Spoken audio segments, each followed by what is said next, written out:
Hey, we're back again. I'm back in the shed at the bottom of my garden. I'm not in some weird hotel room in a basement in London. I'm back with my neon lights. Callie, how are you doing? I am so good. It's like everything is back to normal, and that's fantastic. And I really just want to comment on how much I really like the beat on that theme song. I, I'm gonna go back to episode 2 here and just be like, oh man, that's so much fun. it doesn't get old. I will wait till episode 1000 when we feel that gets old, but it does not get old. Fantastic. Have you been up to anything interesting since we last spoke? Oh man, no, I think I got home from Phoenix, but that had already happened. So it's been like a chill week, getting back into the swing of things, doing some presentations, all good things. How about you? I have been preparing for my first ever paid stand-up gig, which is happening next Wednesday. So we're going to be live streaming next Tuesday rather than next Wednesday, because next Wednesday I'm getting paid to try and no, not to try. I have to make people laugh. If I don't make people laugh, I have failed. It's a crazy. It's gonna be. I spent the weekend writing that, and not to show off too much, but I think I've got some good material. Is it going to be recorded?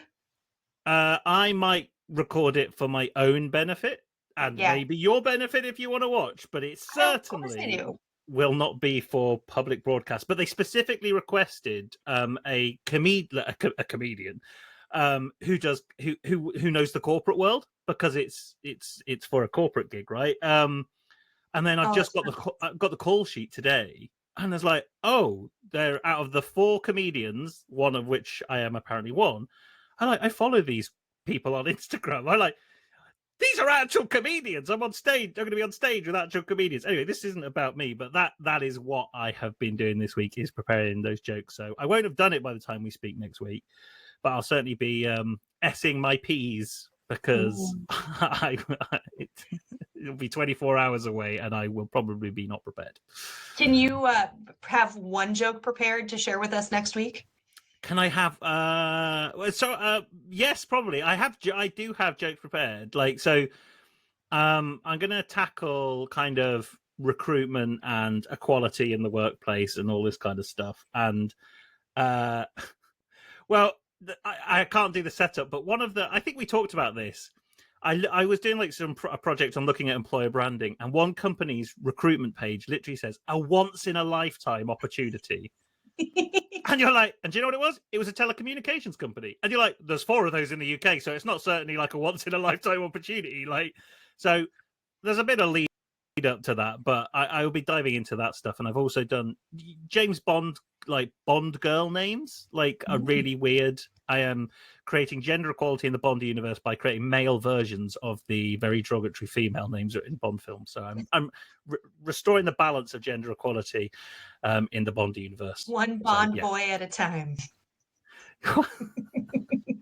All I can say is, Octopussy is the name of a Bond girl. Try and come up with a male version of that, and then you know where my comedy is going to go.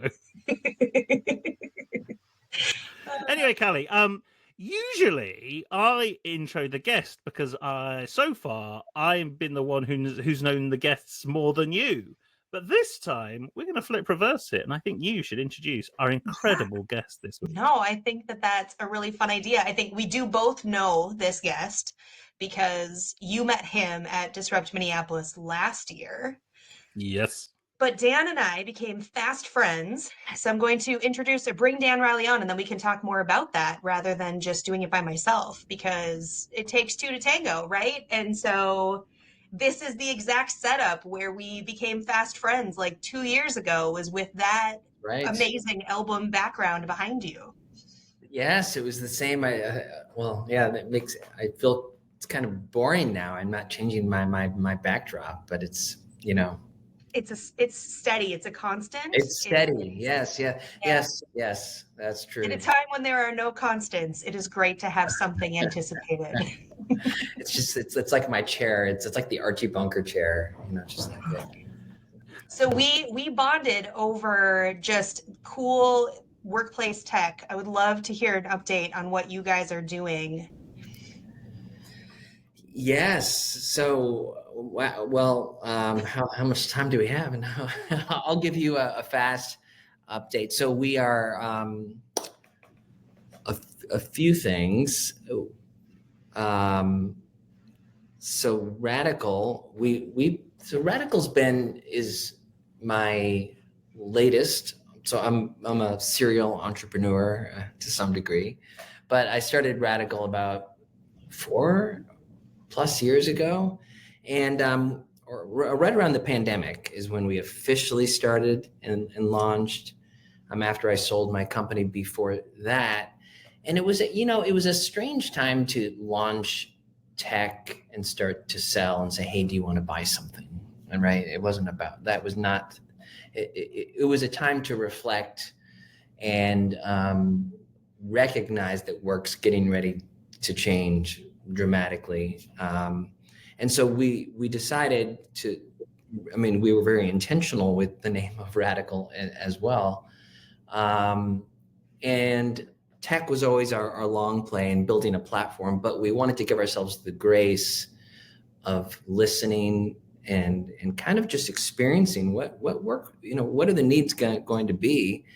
And so the first version of Radical, and still is advisory. We work with organizations doing tons of change, big change transformation and digital transformation consulting. And so that's been a big part of the business, but always in the background building a very large tech platform, which we just officially released a few weeks ago. So we're really excited about that, and quickly have been, I'm not a bragging type person whatsoever, but quickly winning awards. And I always say, wait, not yet. Let's get 1 million people on the platform, then I'll take one award. But ultimately, we are, and I'm going to use, I hate to use buzz language, but I will just for the listening audience. We exist to create more effective connection and ultimately team effectiveness. Teams are so spread out. And so through the Radical technology, and it's an AI native platform, you ultimately can gain visibility into how teams work, and you can align and you can adapt and you can perform at scale. So there's really 3 elements to it, and it's really focused on the individual. So we're kind of inversing the triangle to some degree, where it is all about your self-reflection. This is my work style. This is what's important to me. This is what matters to me. So when you come into the platform and you create your profile, it integrates. We work with a company called Lightcast, and we do an integration of skills through our integration with LinkedIn. And so we quickly get information about you. And then we bring you through a really fun, and I hate to use again the word assessment because it does not feel like an assessment. It's actually quite fun, I promise, to learn about what's important to you and what matters to you and your working style. Then you learn some unique questions about your values and your purpose, and ultimately plots you, and then AI sort of works in the background. There's a lot of behavioral science that we spent about 1.5 years building this. It kind of gives you a little bit of a self-reflection on, all right, here's some things about you might want to pay attention to. Here's some things that we think are great. Here's some things that maybe could be perceived in a different, unique way. And then the second piece of this is now you can stand up teams. So now imagine a collection of people trying to do extraordinary work together, understanding and having novel data about each other that you just simply can't get within a snap of a finger. It takes months, if not years, to cultivate that type of connection. We're trying to help and speed it up and build sort of this neutral, almost AI partner that helps create a safe space and helps facilitate conversation amongst the team. And then the third piece is, what does success look like if this team succeeds? That's where most teams fail.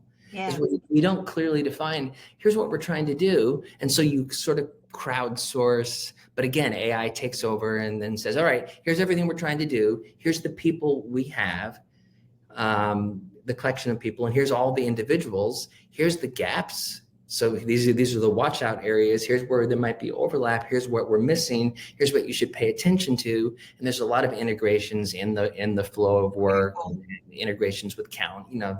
I can get super technical, but it's super fun. It feels, it's like where social media meets a very, very sophisticated and fun work technology. So amazing. That's what we're doing. That's super cool.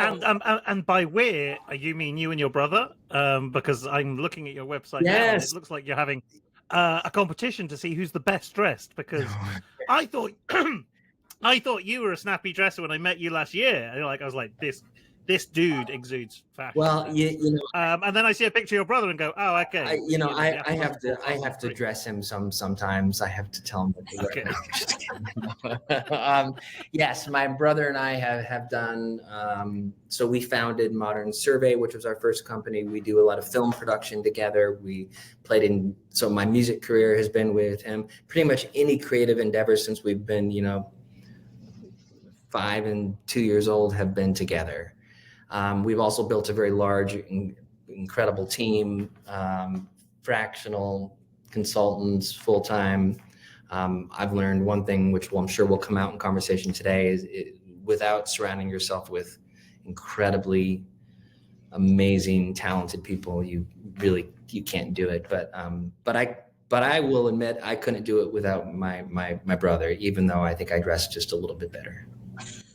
Well, I think you've teased the conversation enough. So let's dive into our work sucks questions. The first of which is, Dan, can you tell us about your worst ever interview experience? Now, and just as a preface to this, some people have interpreted this in a couple of different ways. It's either you've been the interviewee or you can have also been the interviewer. So go ahead. What's your worst interview experience?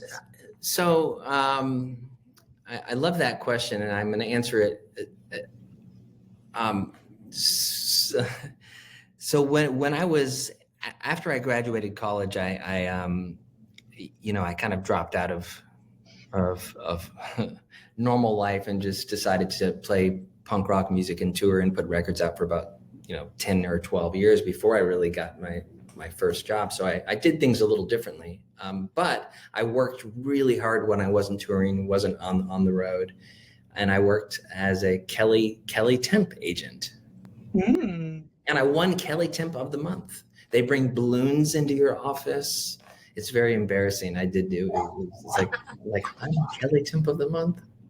That's not on my LinkedIn profile. No, Kelly was a great temp agency. I don't even know if they're still around. I assume they are.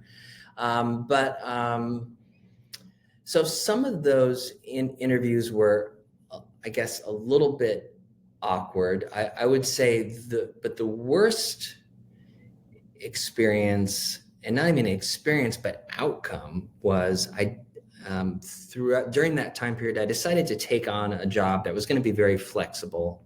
And it was actually a Lotus Notes development. I've been coding since I've been 10. So I can't remember what the company did. It wasn't all that exciting. It was a cubicle farm coding job, and I accepted it, and it was pretty good, consistent money. And I So you interviewed for this job? I interviewed and I got accepted, and the night before I had to call him and say, I'm sorry, I can't take it. Oh, Felt terrible. I'm glad I did that, but I felt terrible. And so it wasn't really so much about the interview.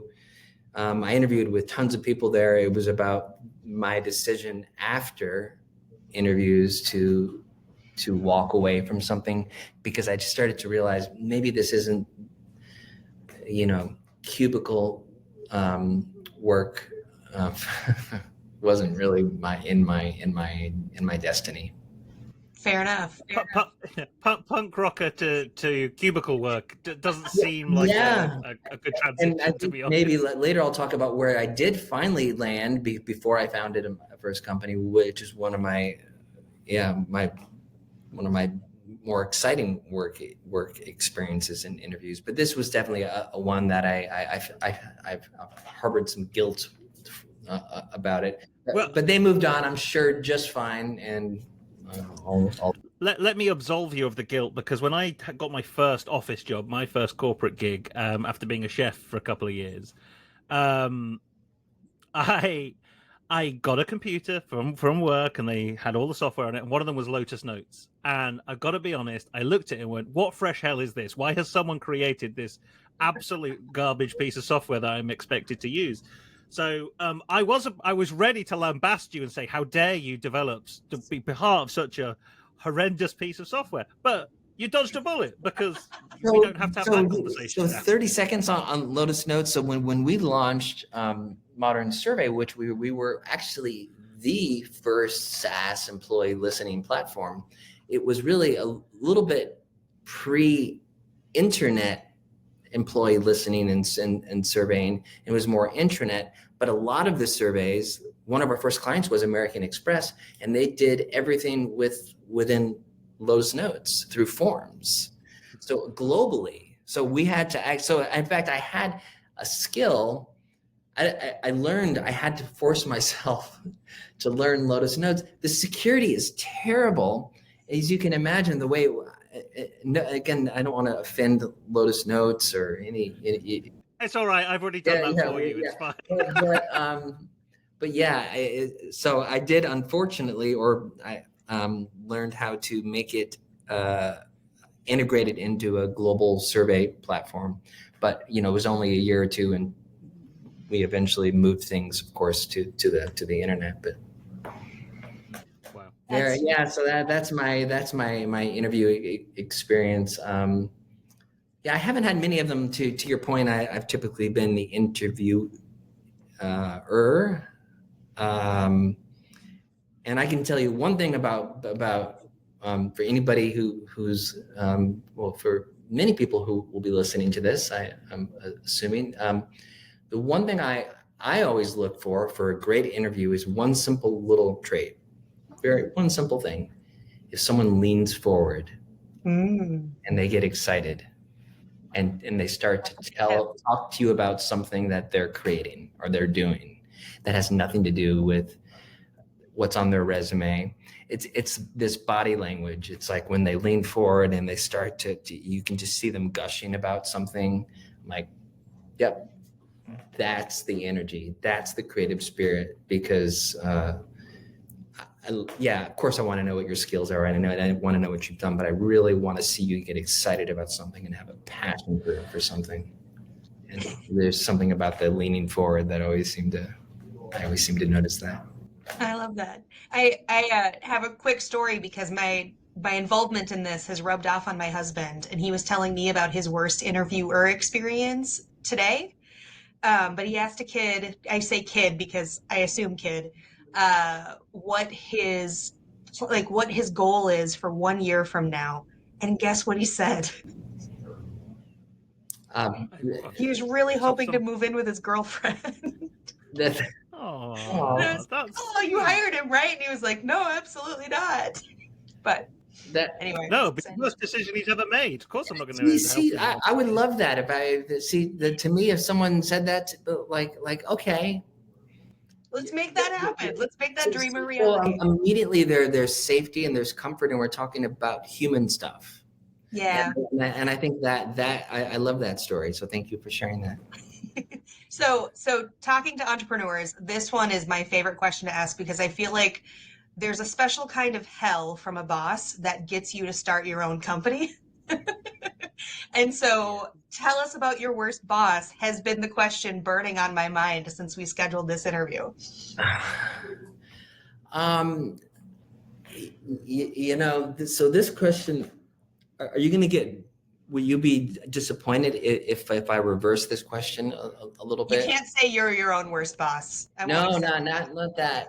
It's not that. I want to answer I've been very fortunate to have, in places where I've worked. There's of course bosses, and so after I sold, so when I had a 4-year stint at Aon, and I led their EMEA talent practice after they acquired my company, and there was some, there's pros and cons, and you meet different work styles, but nobody was. It was actually they incredibly kind and great. You've had all amazing bosses? Well, I mean, I wouldn't say, for the most part, I've been very lucky. I've been I've had yeah, and I guess how I want to flip this question is say, and this is the best boss, because I think you can get to what a worse boss might be from the best boss, but the best boss I ever had was someone at United Health Group, or United Healthcare at the time, who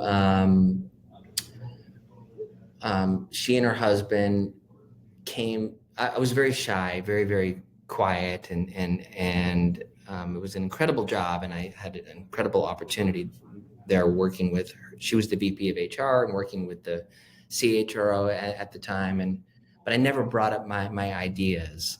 And so I guess, there were some people in the room comfortably who maybe wouldn't ask my opinion because I was just a young kid who maybe had fingernail polish on from time to time because I was just on tour for 2 weeks. So like, what's this guy all about? But she came to watch me play, and the next day she said, "I saw you on stage." She said, "I couldn't believe your confidence, your energy, your passion for what you do. Like you just like the room was like you own the room."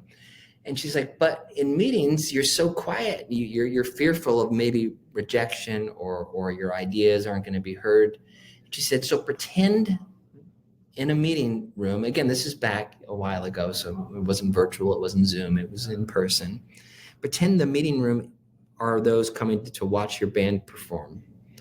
And, pretend you're on stage, and bring that energy and that level of confidence to conversation." And that's stuck with me ever since. And I didn't break out into song. I didn't bring a guitar into meetings, but it was more of the mindset shift. So I guess I've had bosses, who are very practical. And when I say practical, they focus on sort of the what needs to get done, not so much the why do we need to get it done. They're more concerned about hitting timelines versus do we have momentum. Like those are I've definitely had bosses like that, but I really can't say there's like a person, a worse boss that I just think about with that I could classify, I should say, as a worse boss. So I've been I think it's quite lucky in that case. We've been doing this podcast. We're on episode 9, and we've never had anyone go, I haven't had one. And I highly doubt we will get another person that says, I haven't had one.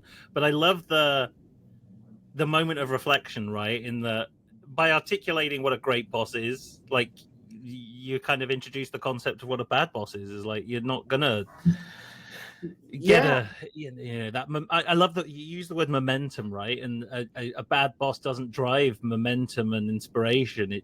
They drive task, and task is important, but ultimately that's not what a good boss is. That's just process. Yeah. I mean, a great boss. I've had average, bosses who just haven't been all that inspiring. And I'm also a big believer that the job of a boss isn't to inspire everybody around them, but is also to equally be inspired by those people around him or her. And so I think, and it's a two-way street. So I think, so a bad boss and bosses that I haven't connected with are kind of forgettable. and I don't mean that as a Yeah. human. There might be It's a good burn. amazing Like, people, but they I'm sure haven't. I've had bad bosses. I just don't Yeah. remember them because they were boring. Yeah, so I don't like and I don't, and I have relatively I guess that's why I'm an entrepreneur, right? I have relatively thick skin like that, so I don't really let it get to me. And so I just don't, I just kind of, they're my boss, and yeah, I mean, I have definitely some funny stories about some of the short-term bosses I had as a temp, which would be a whole funny podcast. Talk about comedy. I have a comedy routine I could probably do on that one, but but yeah. So that's hopefully I didn't disappoint with my answer on that one, but I kind of wanted to inverse it a little bit. I think this is the thing that we've learned now doing this podcast, is that we have the questions, but like we are not overly fussy about like a mathematical response. Like we're not trying to get the spreadsheet filled of, okay, what is Dan's actual answer here? Is like we want the conversation. We want the thorny conversations about work, and I think you still approach the topic of being a boss and a leader or a manager at work really well. And one of the things you said there was like, you know, you have pretty thick skin, and some of the people I've met in my career who have thick skin are people who are trainers or facilitators of workshops, because some of them are great and some of them are terrible, and they have such thick skin that they don't realize they're terrible. So with that in mind, what's the worst training course you've been on? It's a great segue. I love it. Yeah. Very, very good segue. So, oh man, I mean, this almost everything that existed in the 90s and 2000s. Let me explain myself on this one. Anything that was compliance based, anything that felt like it was checking the boxes. I mean, I remember doing one on I'm not going to name companies, of course, or anything like that, but just on security protocol and how do you treat people. And it was just, you literally are just waiting for this to get done. You're not learning anything by going through some kind of virtual checkbox that HR needs. Right. And so I've been through many of those types of and that's a little more on the compliance side of HR, as far as training.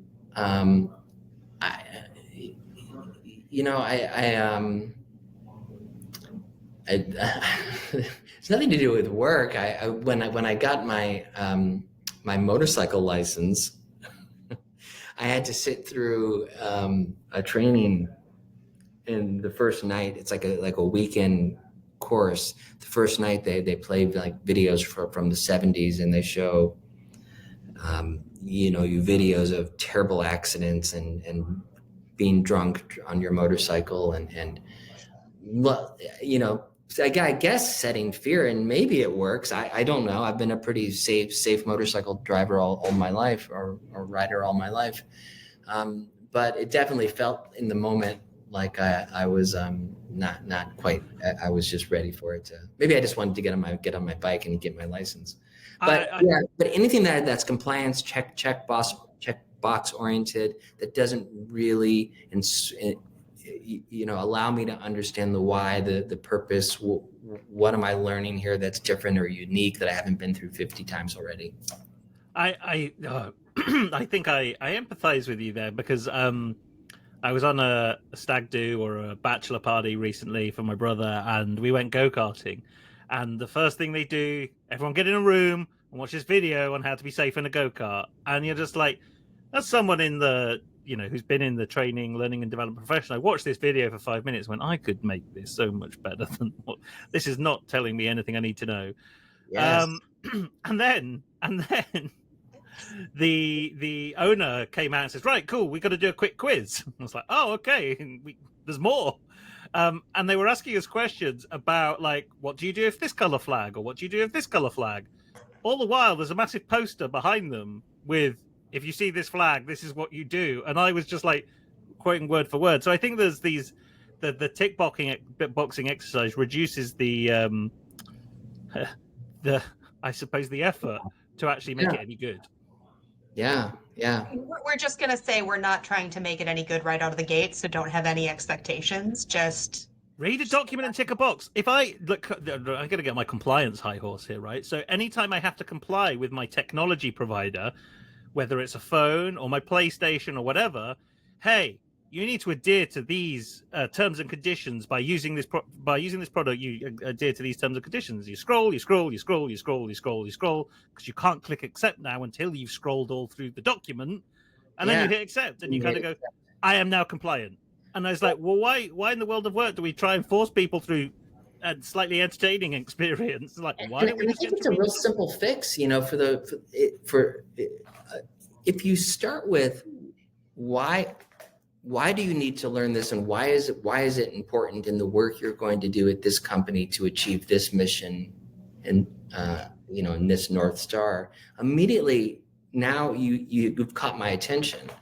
But the problem is most training doesn't really start with the why is this important. You just sort of jump into it, and it feels very random.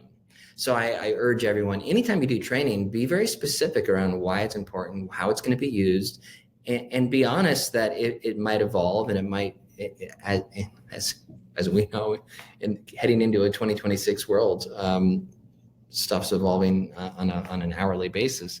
So I think that's compliance checkbox training is not is ripe for disruption, and in fact is being disrupted.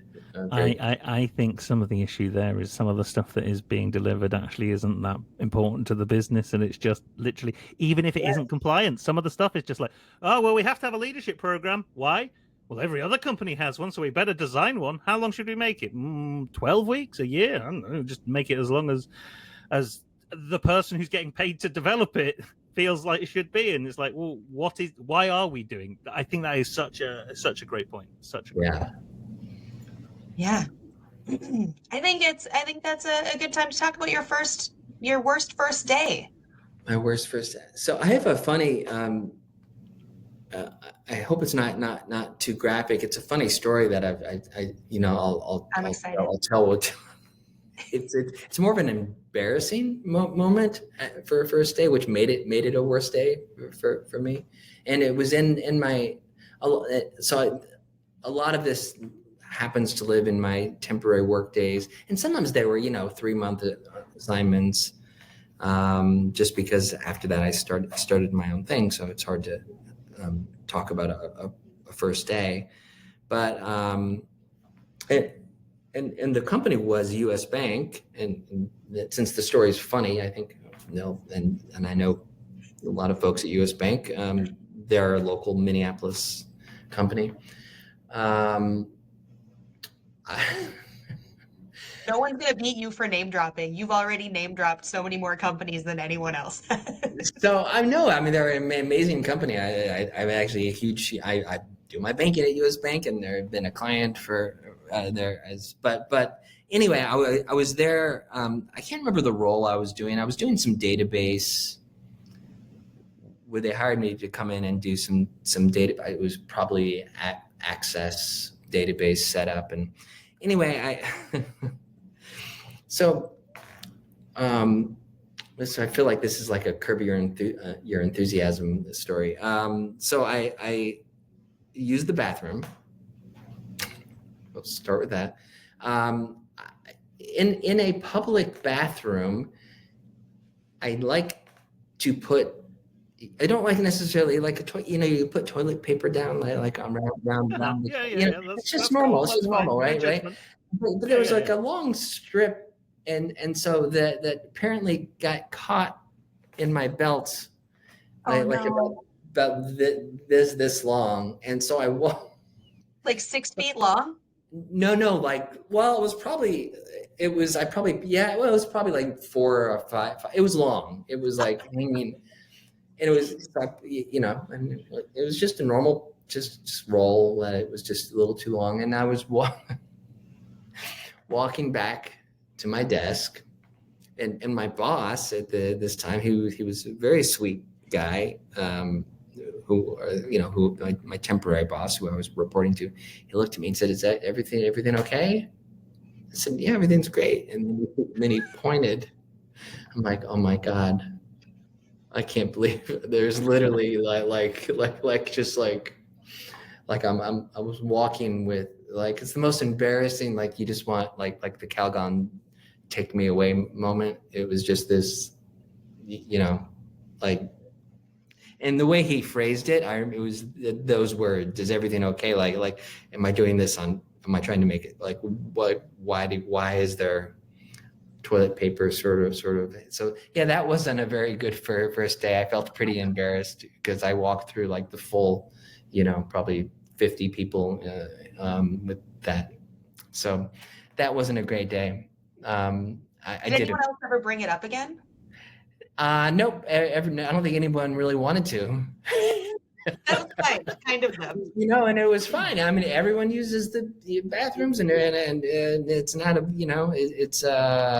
it's just funny, and it stuck with me, and so that was a not a great day. I think as far as more like work related bad days,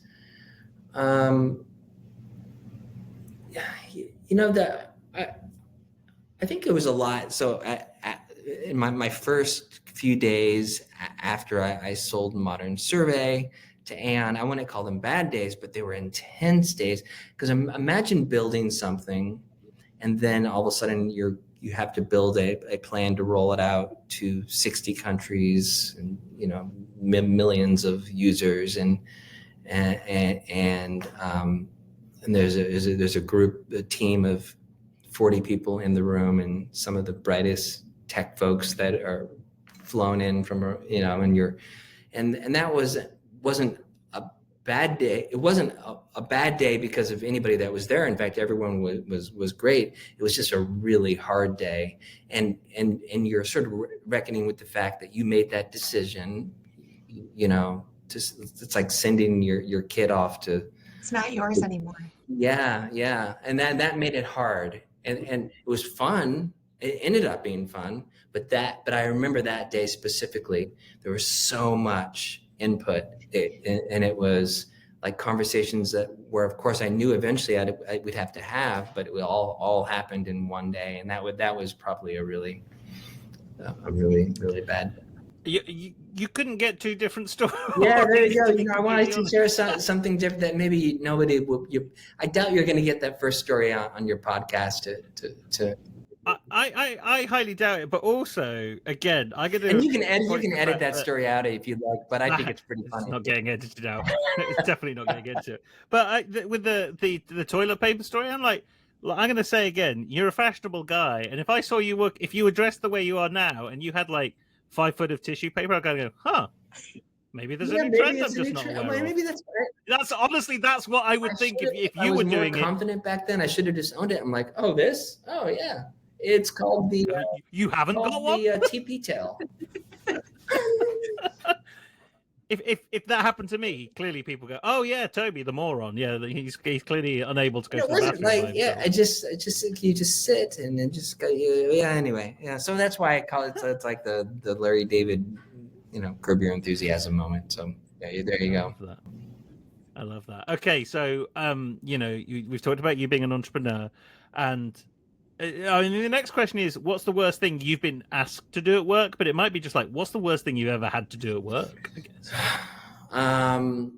Yeah. So I have an interest. So again, I won't name drop company names here, but so in my previous company, a part of our strategy in the early days was white labeling our technology for some very, very large survey companies, and we were the back end behind them, and they kind of provided more of the consulting, or didn't have the tech to quite do it at scale or as quickly as we could. I mean, that was just, until our brand got big enough, that was how we went to market.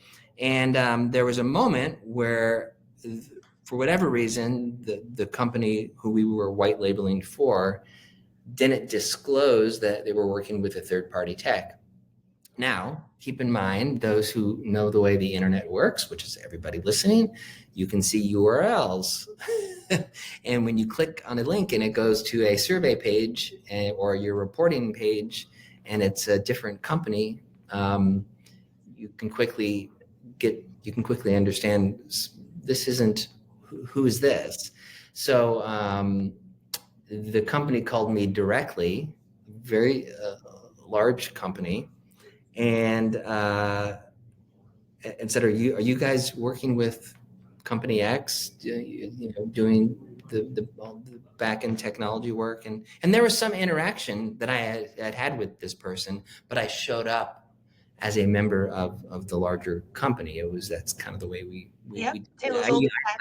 I even had business cards for that company. I mean, which was fine. When you're white labeled, it was an okay way to, we had an agreement and an okay way to do business. But then I was stuck in this very difficult situation. But anyway, long story short, the proposition in question put to me, and that she asked me, she said, okay, she was very annoyed with that it wasn't disclosed to her, understandably. And the second one was, we love your tech. We love working with you and you guys. And we feel like we're probably overpaying because now we recognize there's two vendors involved. So we have a choice, or you have a choice. Either we're going to fire everybody and we're going to take our business elsewhere, or we're going to move everything and work just with you. So I needed to call up our partner and have this conversation with them, and that was a really tough thing to do. But it was a very healthy conversation, and there was two elements of it. Number one, we need to be more transparent. Number one, this isn't good for either company. Everyone agreed, and I said, number two, I said, we can let this client go. I don't, but they were kind. They understood the importance of it, and they said, no, we screwed this one up. You guys take the client, and we'll transition.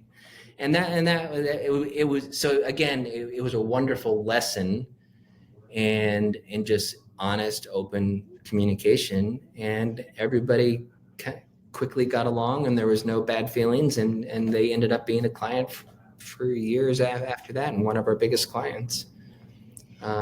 So that was a tough thing to do. It was a surprise day for me. So that's a theme that we've had with our episodes so far, is what's the ethical way to handle this? Is that what the company is doing, or are we doing the opposite? And it's really great to hear that everyone kind of came to the right conclusion versus what we normally hear, which is, I ended up quitting that job because I didn't want to get in trouble with the government. Yeah, because there was no bad intentions. It was just sometimes a lack of details, or you don't think everything through as much as you could, or you're a big management consulting tech company but you maybe you feel like you should have better technology, but you don't. So you're partnering with so it could be but whatever the reasons are, I think you just need to kind of own it, and that's okay. Be great at what you're great at. Be exceptional about what you're exceptional at, and it's okay to create partnerships, especially back in the 2000s and 2010s. This is when this happened. The second really fast story to this is at United Health Group. I was asked to build. It's the worst and most exciting thing I had to do. I was asked to build their employee. This is before I started my first company. I was asked to build their employee back then and employee satisfaction survey, their 360 platform, and a performance management tech, because working with corporate systems would probably have taken 18 months. And, it was such a big company. And the CHRO said, can you build this? A one-person show? I'm like, yeah, I can do it. I'll build it. I built it in a couple of weeks. I built everything. Then I said, well, we need servers, and of course, and he said, all right, it was just order them. Here's your budget. So I ordered, I think, like eight servers. And the worst thing, I felt worse because I felt really bad. I didn't know where to put them. I mean, again, this would not fly in today's world. But I put them in the mailroom in the HR part of the company. I had 8 servers lined up underneath like one of the desks where the mail and the printers are, all with huge fans. And then when people came in on Monday morning, people walked into the room like what is this? It sounded like a wind tunnel. And so that was kind of a funny story. And but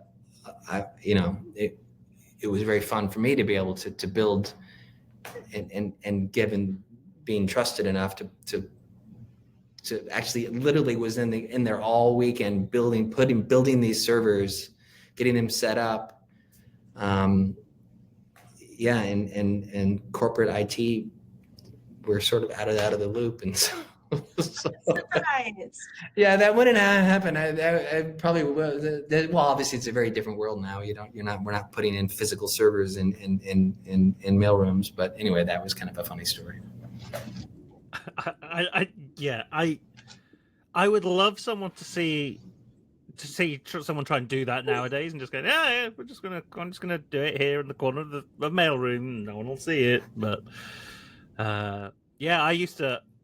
When I worked for a retailer, I used to work next to the server room for all the HR stuff. They had Lotus Notes in a server room, so that's how long ago it was. Yeah. It was just crazy. It was like, oh, this is where everything is. That's ridiculous. And now, obviously, it's not the world we live in. No. Then Amazon has a problem, and half the world shuts down. It's great. Yeah, that is. There are other problems now. It is actually. Yeah, I kind of miss the days when I had to, remote access into one of our servers in a server farm and figure out what's going on. There was a little more control, but of course, yes, whether it's AWS or Azure or whatever it might be. I mean, the power and what you can do and how quickly you can move is incredible. This is going to sound ridiculous, and I don't want to get into a long chat about servers, but I worked with for around, there we go, that's enough points of difference now so you don't know which company it is, but a company that dealt with a lot of media. And if you go through my LinkedIn profile now, there's a company that has media in the name, so it's that one. Anyway, what baffled me, and this is very, very recent, it's like, okay, so, you've obviously shot a lot of footage, you've got a lot of video. Where are you storing it? I was like, oh, in the server room. I was like, okay, cool. Where's the server room? Oh, it's next door, like next to the edit suite. I'm like, oh, cool. And that's backed up then where? And they went, backed up?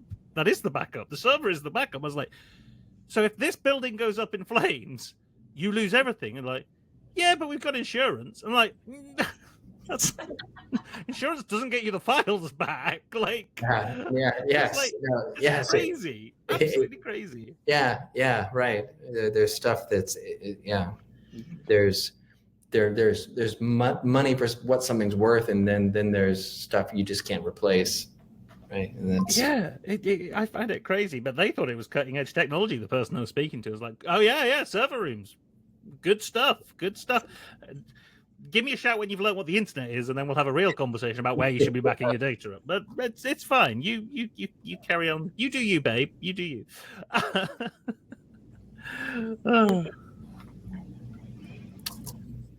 Toby, what's our next question? Sorry. I thought it was you. That's why we both went quiet. I'm pretty sure I asked the last question. This is your turn. No?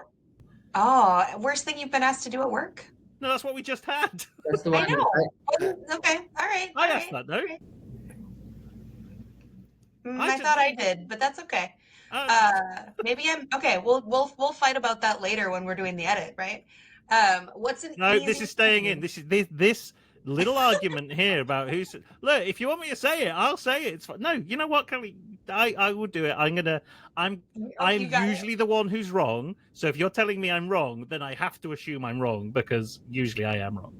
See, this actually is, since I know what the next question is. You can ask it to yourself then. Wait, This is actually a really beautiful segue into the next question and what my answer will be. Well, I hope it's the question you think it's going to be as well. What's an easy change that would have made a huge difference at work? Listening. No, I say that. I say that jokingly, of course, but it, I think we've like wiggled around the questions a little bit more than we normally do. So I think it's a little bit more ambiguous than it normally is as far as like how we got to where we got to. I think you stop making excuses and we I'm just gonna go with that. we suck it up. Look, the best part of you guys are an incredible duo, and actually it's fun to watch. That's you want to see that sort of banter. Keep doing it. In fact, that should just become a thing. Like pretend that like, no, it's you, no, it's you, no, it's you, and then get into it. That can be our first clip we actually put out into the world. Remember, I sort of do film directing, and I do other stuff. So I like, yeah. So it's just, yeah, you gotta like build up the.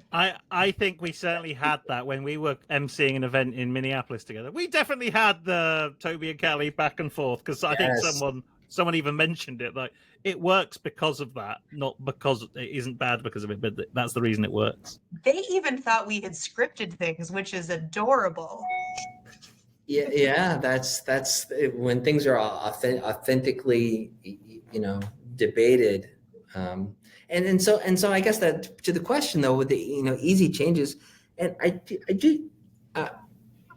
I mean, obviously, we talk a lot of us talk about we want safety in work, and which is great, of course we do. But I'm more concerned about how do we get safety at work, not the fact that we want safety at work. And the way we do that is we actually create a place where you can truly check in with each other and listen, and that question of how are you doing, or that question of how was your weekend. It isn't just filler to fill a minute before the meeting starts. If you want to take a little time and get to know each other and talk, I always say the best leaders or team leaders or they listen first and speak last. And so I think, to me, that's a very easy change because it brings people in, right, to the conversation, allows people to feel like they're a part of the decision making, and it allows opportunity to reimagine new ways to do things. And so, and it really allows you to connect and understand if someone isn't at their best or can only give 50 or 60%, now and that's okay, and you want them to feel comfortable and safe. As comfortable as someone is willing to be about, especially if it's something personal, there's, when we talk about work-life balance or sort of whole person experience, I always remind everyone, this doesn't mean you bring all the work home and all of home to work. It means you're given permission, right, to and you should have the opportunity to bring up what's important to you, and you should be heard, and you're only heard if someone's listening. So I think that's a real easy change. Well, I don't know how easy it is, but it's a change that I highly recommend.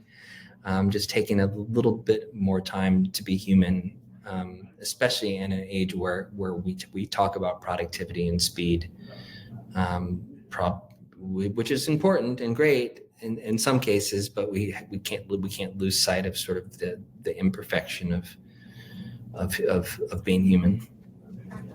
I think we need to pair that answer with Holly Norton's answer from a couple of eps ago. Like her answer was like, wish people would just say thank you.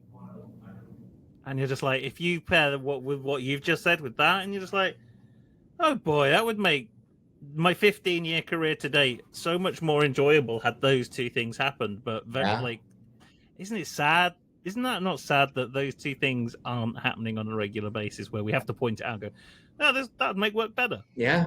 Two fundamental human like actions that probably do happen outside the world of work, just don't seem to happen inside the world of work, because it's a contract, it's payment, it's all these things that we've built up that mean we act differently, which is completely bizarre. We just need to change the currency, right? Like, we need to stop thinking about work as so transactional. And like, it has to be by nature, but that doesn't mean that we need to act like everything is happening in individual transactions. We need to make it more fluid. Yeah. Yes. Yeah. Right. So, Callie, do you want to ask the next question, or I feel like we've completely lost the rhythm of who's asking the question? But Callie, would you like to ask the next question? It's been such a great dialogue where, it doesn't matter. It's a conversation. Just let it flow, Toby. Let's just naturally, organically bring up nightmares. Tell us about your worst nightmare related to work. So one thing for me that I've always had to work on, and it is sort of a recurring nightmare, but it isn't a specific thing, but it's a combination of things. So when you have so much to do and you're overwhelmed, and you have your dreams and can become nightmares because it's anxiety. It's you don't know, you're not prioritizing as effectively as you could, and so that's a nightmare that I don't enjoy, because you wake up just anxious and because you have so much on your mind, and so what I tried to do and try to coach others and coach myself to help that nightmare disappear is the best analog I can use is you have to chunk things out. Imagine I live in Minneapolis, and I know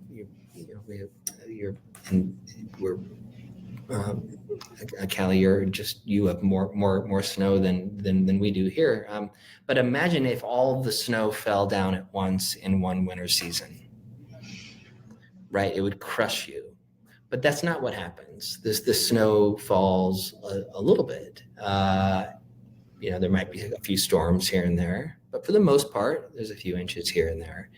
And there's beauty in that, and you look forward to it. And shoveling's easier, and it doesn't stop everything. But if all of a sudden 82 inches of snow, it just came down in one, it would crush everything around it. So remembering how to chunk things out, and it's not all going to happen at once, that helps to reduce that nightmare of anxiety and allows you to prioritize more effectively. There's always 100 things you need to do. Focus on 3 or 2 at any given moment, and do those things with absolute care and absolute excellence. Because only then can you move on to the next 3 and the next 3, and it's kind of like snowfall.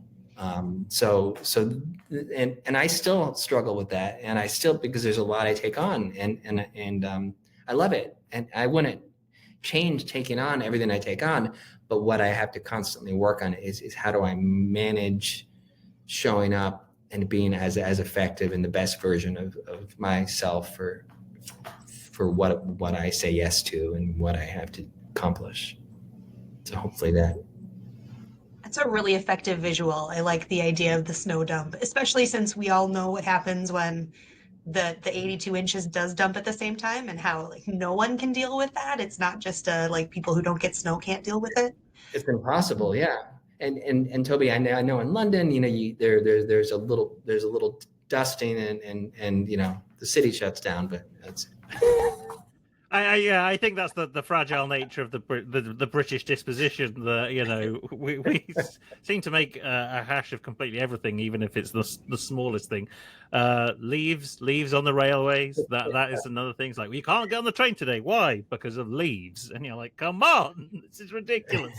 But I like, even as you were talking, I felt the weight. I felt the weight of what you were talking was so powerful. I was like, oh. And I don't know whether it's maybe I'm actually going through a period of that myself at the moment with work. Like, there's so much, and it's great, and I'm enjoying it. Like you say, like it's not that it's bad, but there is a lot of it. And am I being the most effective version of myself? Maybe not. And even just you saying that is just that feeling and the reflection, I think, is hugely powerful. Yeah. Right. The next question, we're going to change tone very, very quickly. Some people choose to answer and some people refuse to answer. So this is your get out of jail free. The kind of magic 8th question is, tell us about a coworker from hell. But if you want to back out of that question, that is absolutely fine. So this question's an interesting one for me. I think I think I would say coworkers who aren't as effective or coworkers from hell, if we want to use that, if we want to say that, are those who are solely in it for themselves, right, and starved to get recognized, versus understanding that the way to be inspired, the way to be inspired is actually to inspire, and the way to inspire is to be inspired. It isn't big. So I think coworkers that want to take credit and don't take extra time and care and really think about the team as a collective.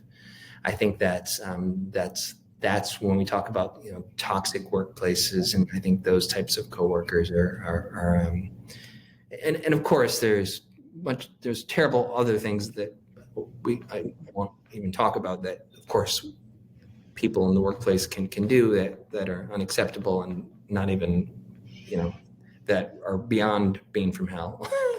But as far as I think just how do you show up, understanding the importance of recognizing and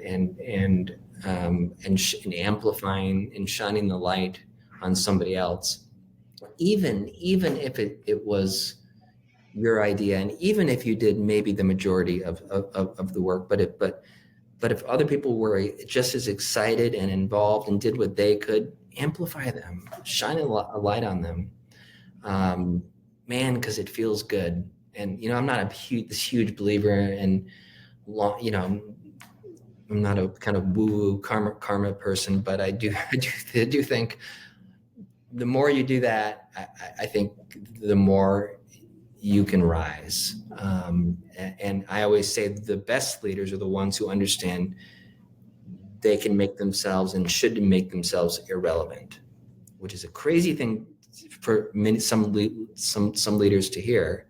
But if you're making yourself if you're actually making yourself irrelevant, you're actually empowering those around you, right, to do incredible work, and you can move on to other things. So that'd be my answer there.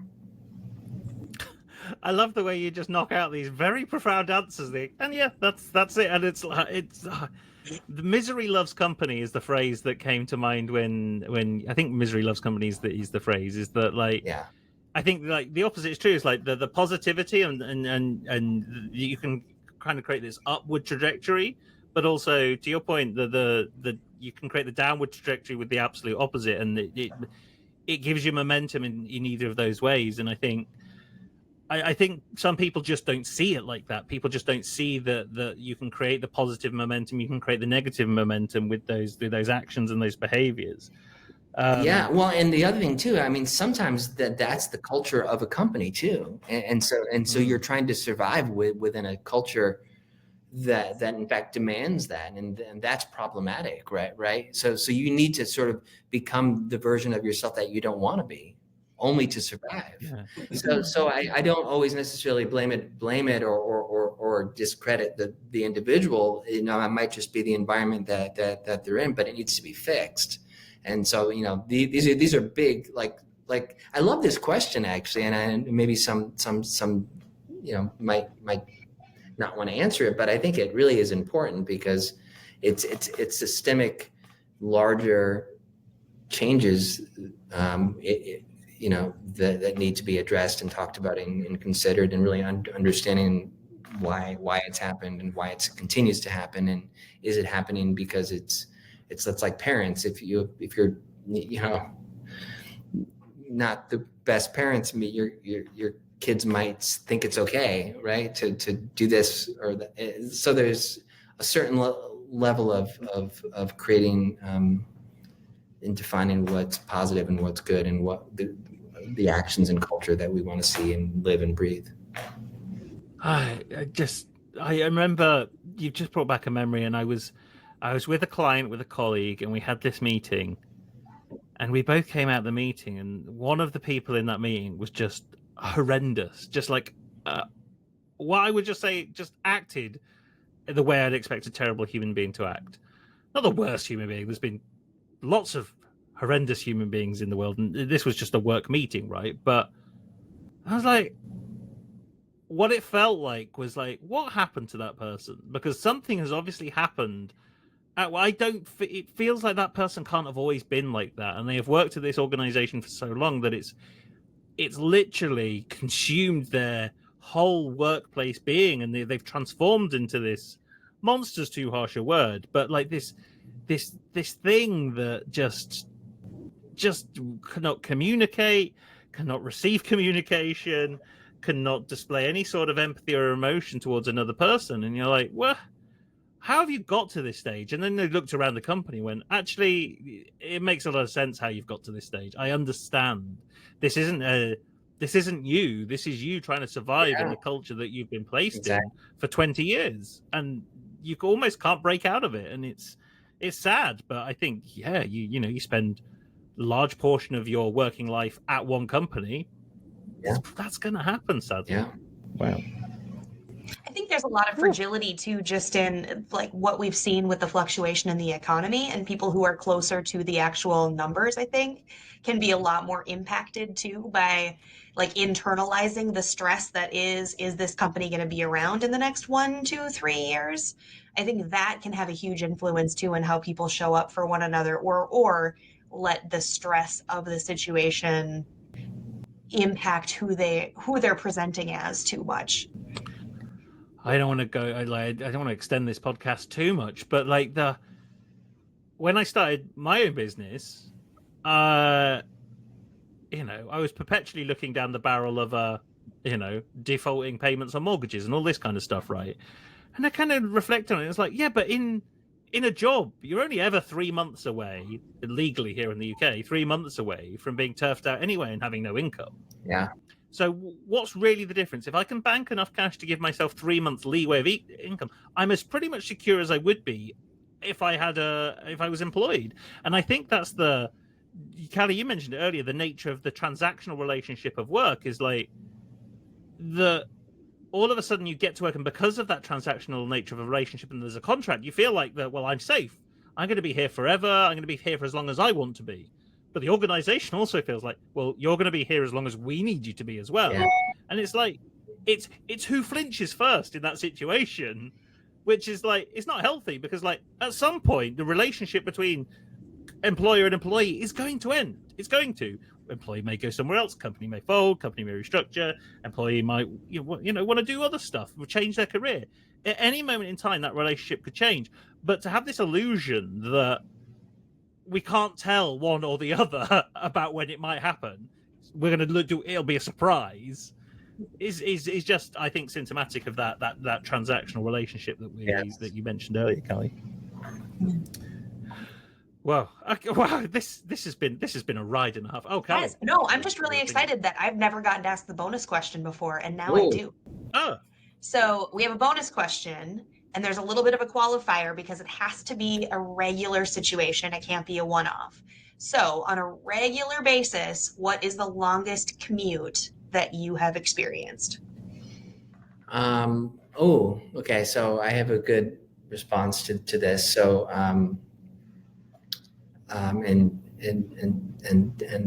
Toby, you might appreciate this one. I'll call it a commute because for about 5 years, every 2 weeks, I would fly to London. For 5 years? For about 5 years, and I would stay for 2 weeks. And then I would come back to Minneapolis, and then so this was after when I led the EMEA practice at Aon. Oh, of course. And instead of being relocated there, which is that was the request, I'm like, well, I'm okay with, because I was still leading the team back in Minneapolis too, and I wasn't quite ready.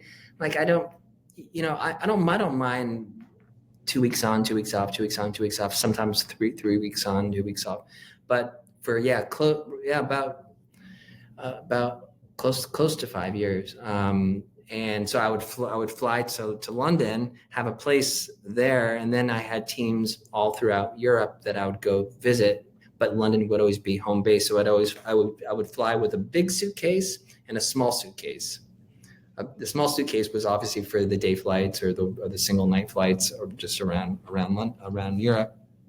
And of course I'd kind of bring everything in the big suitcase. So that was but it got very normal, and it felt very normal eventually. It wasn't hard after I did it. And so that commute, it did feel like a commute because I was doing it literally like clockwork.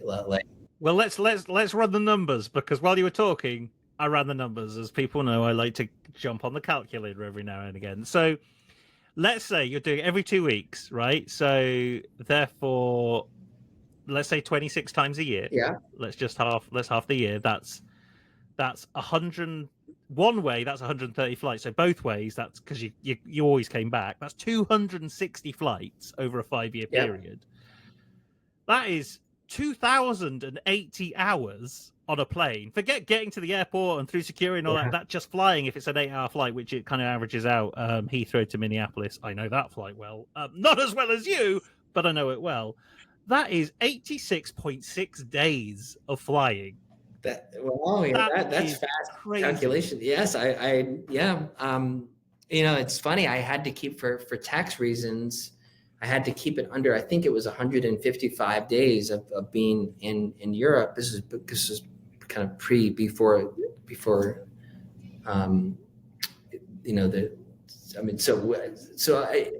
I think maybe the laws have changed now, but anyway, I had to keep it. And then normally I would come in around 150 days being there. So yeah, that sounds about right. That's so needless to say, I got pretty good status on Delta. Yeah, I bet. Kind of lifetime status with Delta. It was, but I got so used to it, and it was, so that was a commute that, and I still do a lot of international travel, but it's harder. I guess the older I get, and when it's not into a routine and doesn't feel like a commute to some degree, it's a little bit harder now than it used to be.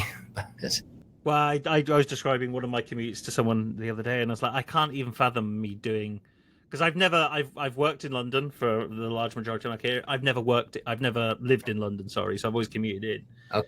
And some of the places I worked in London, in the what I'd say the arse end of nowhere, and I was doing that 5 days a week, and I would not even accept a job that would do that now. So it's amazing how quickly you kind of unlearn that status quo that you had, regardless if it was a pandemic induced or whatever, right? That you build up this huge tolerance to the travel, and then you unplug yourself and I go, wow, I did that. That's crazy. How did I cope?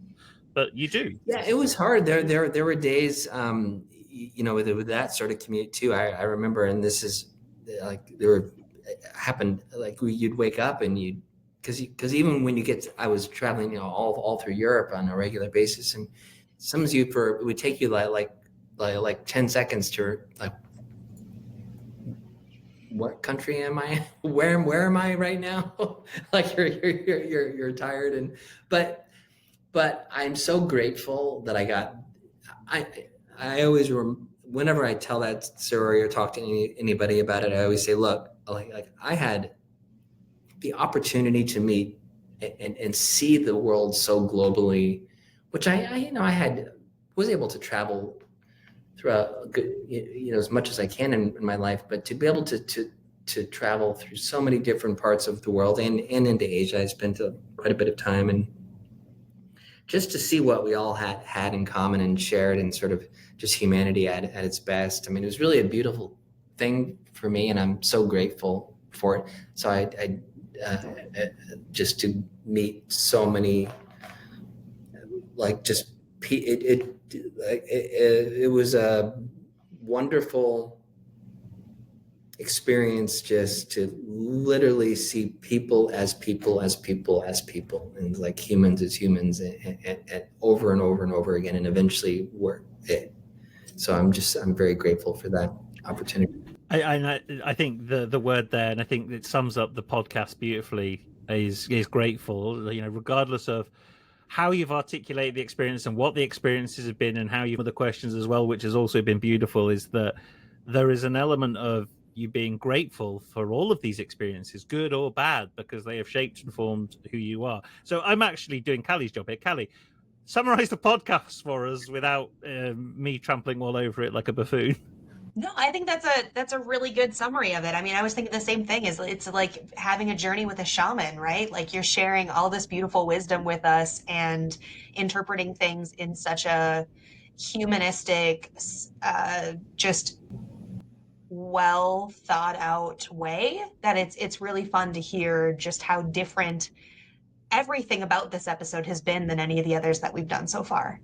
For sure. Thank you, and I appreciate when you both asked me, it was an immediate yes. I was just obviously, Callie, getting to know you, and Toby, seeing you speak at Disrupt in Minneapolis, and just both amazing humans and incredible people. And I love this podcast that you're doing, and so keep doing it.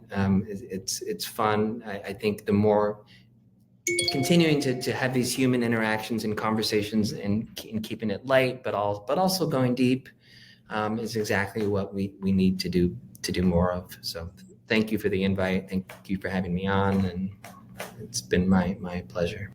The pleasure has been all ours. It's been fantastic. We talked about Radical right at the top. Where else other than we'll put the URL in the podcast description for radicalwork.com, because it's not spelt like you normally spell it. There's a letter missing. But where else can people find you? Oh, there's a letter. Oh, we knew we would have got that wrong. No, as a Brit, Americans are always missing letters out of there's words a whole anyway. story to why obviously for copy we had to figure out an interesting way to spell radical, and that's the way we ended up doing it. But yes, radicalwork.com. You can find me on LinkedIn, and there's not too many Dan Rileys, but there's a few. But if you search Dan Riley Radical, I will come up. I'm on Instagram. If you're happy to connect with me there, Riley DWR is my handle there. And then those three places. I try to be as responsive as possible, and always respond if people ever want to reach out and chat or have a conversation. I do my best to be as responsive as possible. Well, you're very kind. You're very generous with your time, and we really appreciate you. And thank you for, this pretty unique episode. We really appreciate it, Dan. And we'll catch you soon. Great. Thanks so much. Cheers, Dan. See you both. Bye-bye. It's crazy, right? Every time we get to recording one of these, I think, Yeah, we've probably had every version of like this format that we can ever have. You know, the fun, the collab. You've had funny ones, collaboration ones, reflection ones, ones that just make you think deeply, like this one. And it's just like I never know how to. The thing I like is I never know how to prepare, and I'm happy with that because I just never know where this conversation was going to go. I'm so happy it went the way it did, and it's going to be the same for the next week and the week after. It's as one philosopher once said, life is like a box of chocolates. You never know what you're going to get.